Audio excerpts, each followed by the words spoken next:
like Santa's got a stocking cap this year.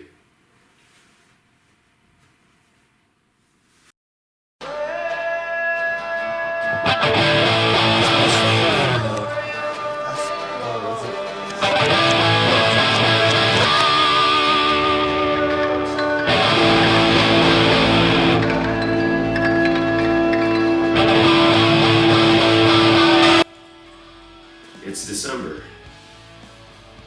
What, you think I'm supposed to celebrate this fact in the year 2020? Come on now. I'm sure this month is going to be like the grand finale of a horror flick. Armageddon, the Book of Revelation. Have you seen what's been going down? Oh, I'm sorry. I thought that this was the availability for the final 4 weeks of the New York Jets season. Being that it's not, it's holiday season. Yeah, that's the ticket. It's the holiday season. We should all be merry and celebrate responsibly. December. Why do I feel cold? Why do I feel cold? I read something recently that suggested that saying, "How are you?" or "How are you feeling?" might not be the best way into a conversation with somebody. At first I was like, oh, come on, man. Every time I ask that, somebody says, "Fine, thanks for asking." And yeah, it does make me feel awkward. It's small talk. A lot of people say they don't like small talk, but they know they're not ready for big talk. You know, big talk is a monolith that gets removed after a while. And they know that they can't get there. Small talk is a stumbling block, and it's like you're not looking at it, but you stumble over it, and that's a problem. We don't need icebreakers in 2020. We got global warming. There's no ice anyway to break. I have developed a new approach to getting into a conversation with people. You know, I'm not going to ask people, "How are you?" or "How are you feeling?" You know, that's the talk about of general conversation. I'm just going to say, "Why you come in here looking like that?" If you ask somebody why they came in here looking like that, they're going to tell you how they feel. You know, they came in here and they know what's up. You know, they're going to be like, "I look good. Why you come in here looking like that?" And I'm going to have to be like, "Well, I mean, I feel good. I look good. I think we're on the same level." And, you know, I think that is a real bridge that closes a gap, you know. But if you ask somebody, "Why you come in here looking like that?" and you know, they're not feeling the best, then maybe, you know, that will encourage them to open up and be like, "Well, you know, sure it wasn't feeling right with me, you know. How maybe you can improve my situation."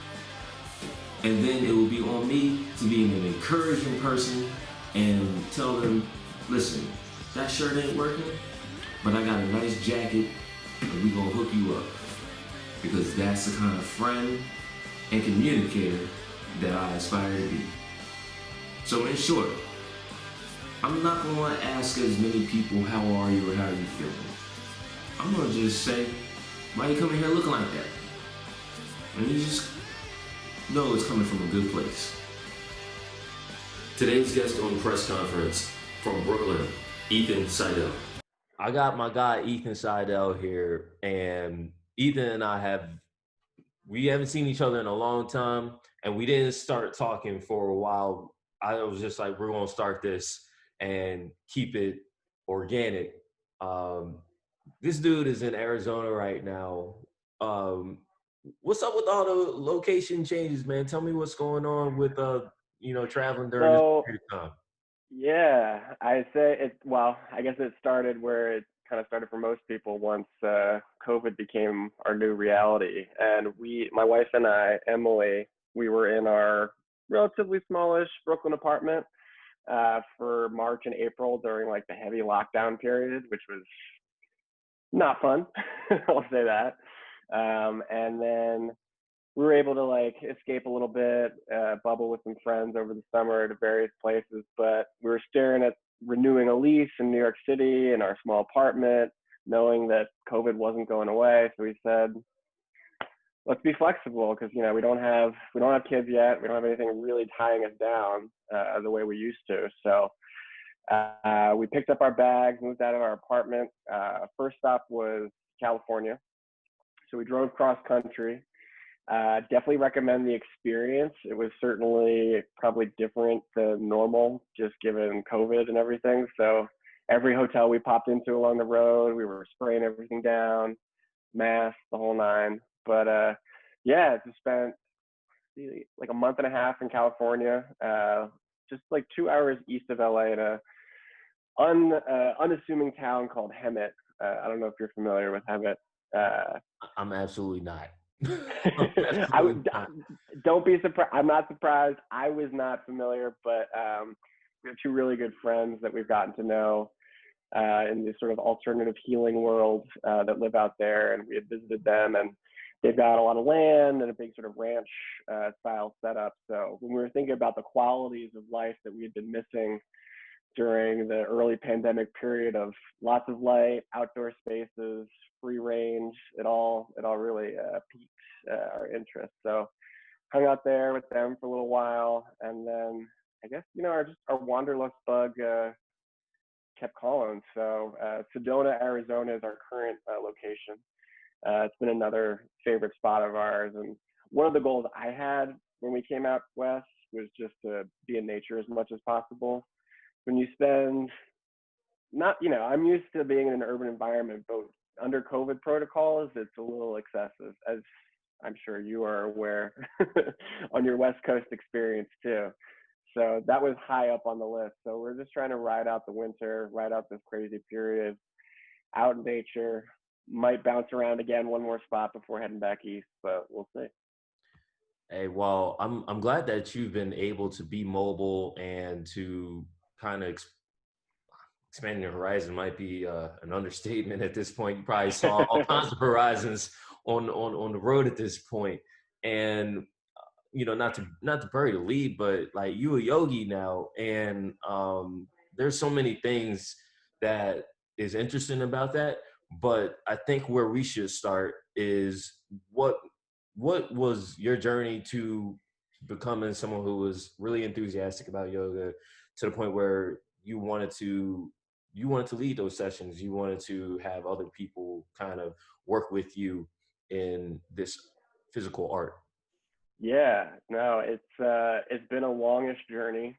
I mean, you know this because you've known me a little while, but past Ethan, a few decades past, I was not the most gregarious, outspoken person.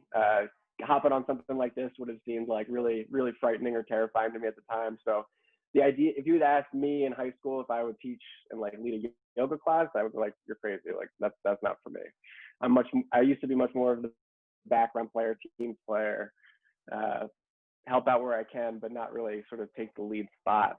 But my yoga journey really started, I guess it really kind of started in high school, because that's when I really got diagnosed and was sort of aware of everything going on with me physically with scoliosis, which is, there's a couple different kinds, but it's that curve of the spine that basically just kind of throws your body off. You start to compensate and hold yourself a little weird. It was giving me chronic back pain to the point where I ultimately had surgery right after we graduated high school. So that summer between high school and college, I was basically convalescing. I was home in a back brace, recuperating. It took me many months to like get back to baseline. And then after that, I was kind of on my own exploring like, all right, well, I've had this surgery, I'm fixed, but I'm not all the way back. I've got this whole new body system to deal with. I have 6 vertebrae of my spine that are actually fused together. It's not so much where I have a huge limited range of mobility, but not nothing. So around college, I quickly figured out the recipe for my success was the more active I was physically, the better I felt. When I was, not going to the gym, not playing any pickup sports, just going out at night and going to class, that's when, my back started acting up. And then I sort of kept up with a few regular activities, not yoga based, until I was actually in New York City for grad school. And, you know, I'd fallen off the physical wagon again. I didn't have a gym membership at the time. And my mom had started doing yoga. And it was on my mind. It was something I thought I could try out. I was like, look, if my mom's doing this, I can do this. Because there was, and, you know, I think is a little bit still less so than it was when I started doing yoga. But, you know, you see a lot more women in a yoga class than men. So it wasn't an obvious draw. But I just convinced myself to go to that first yoga class, knowing nothing, knowing none of the poses, none of the terms. Thankfully, the class was crowded, so like no one could tell I didn't know what I was doing, or if they did, they were polite about it. Good PSA for anyone who's considering going to their first yoga class or taking your first yoga class. Actually, now is the perfect time because you can do it from home. But stepping into your first yoga class, no one else is paying attention to you, so no need to feel self-conscious. And then, you know, I just started feeling good. And not only did I start feeling good physically, but as my work life got really stressful and I was trying to figure out what I wanted to, you know, what my next chapter would be, I was kind of getting dissatisfied with what I had chosen working in the art world. And the stress and the anxiety was really building up. And the one thing that was kind of keeping me sane was going to yoga and doing my practice. And so it wasn't just the physical benefits anymore, but the mental benefits. And sort of got to a crossroads with my job and my career where I was like, you know what, this isn't satisfying anymore. This isn't what I really want to be doing.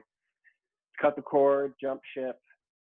Didn't have a full-fledged plan, but I knew enough that I was curious enough about yoga that I was like, well, now's the perfect time to do a teacher training program, which there's a lot of different ways to do it.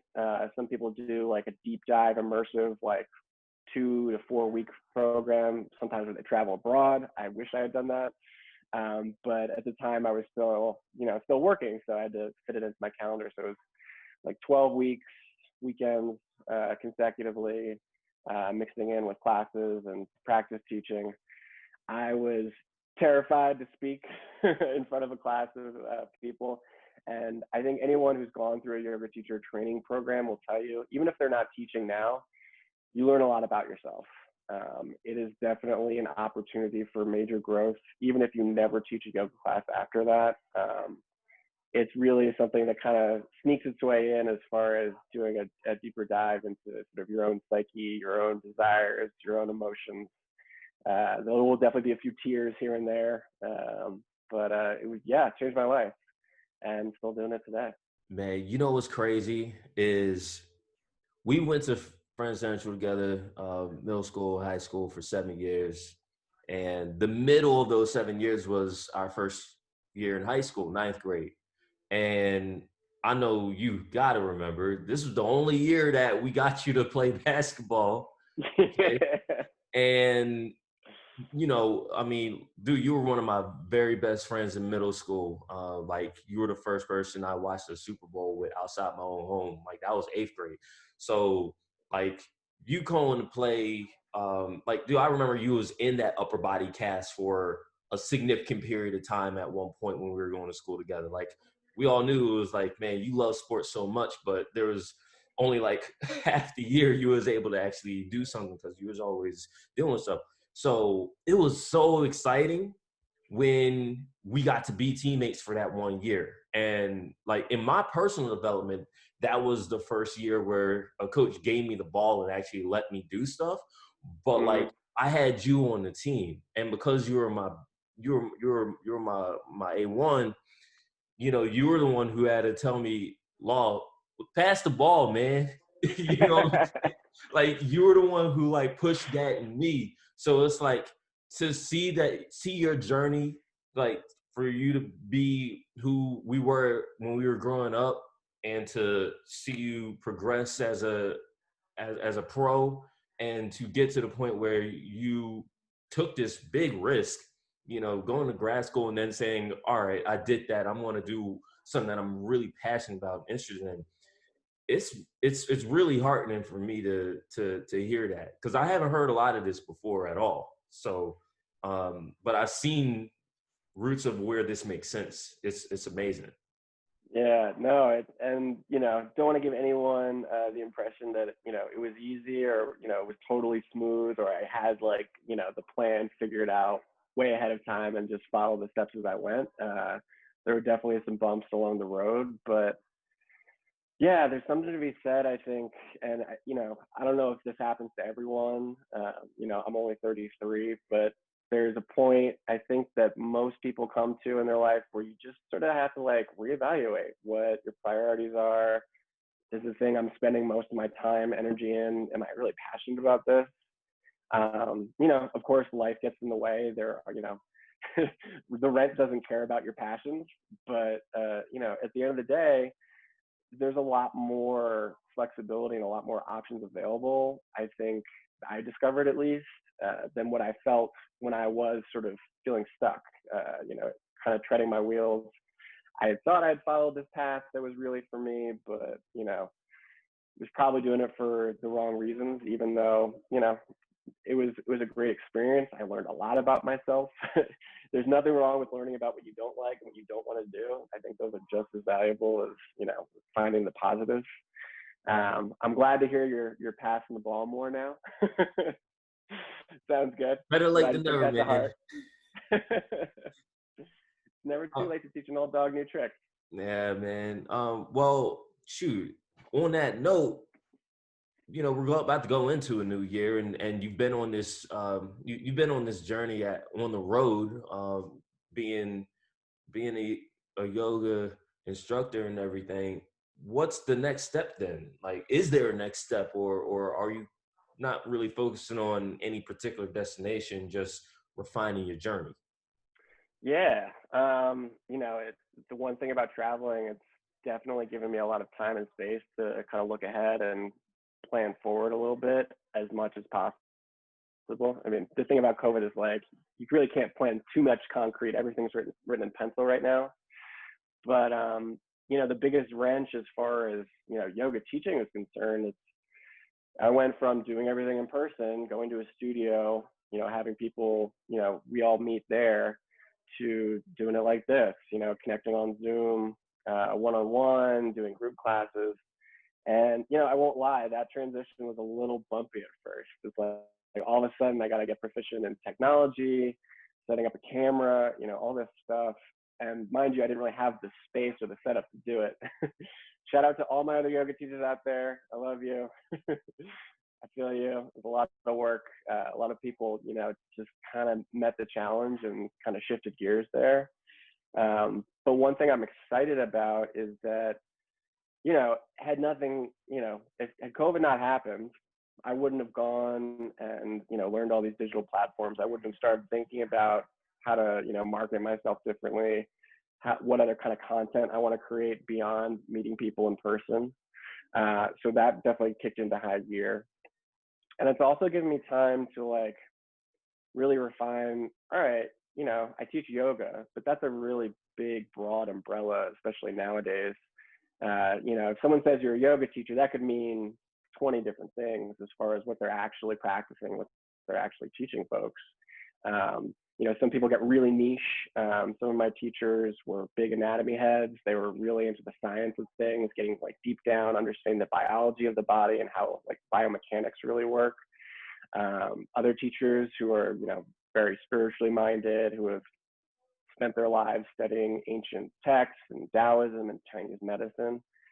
And now it's cool because I have like all these different little buckets that I've learned, all these different lineages. And now I get to kind of throw it all in the pot, make a stew, and kind of create my own program with it. So that's kind of what I'm spending the next 2 months here in the desert doing. It's like hunker down, go into monk mode, and start to like really plan the courses and workshops that I want to offer people. Because it's easy to look at really any career landscape, especially one that's very like social media marketed, and I can look at some teachers and like, oh, they're doing that. Like, what's different about me? Well, I'm teaching the same thing. But when you stop and look at the breadth of like what you learn, what you've practiced, and we all have a unique individual voice that's going to speak to different people, even if I'm sharing the same knowledge that someone else might be. So yeah, it's just kind of all about putting into the personal brand. I don't like that word, but how to sell like all the knowledge and everything that I've gleaned into something clear and concise that can really help people right now. I can't let you go without the beard, man. Like, we both growing them out.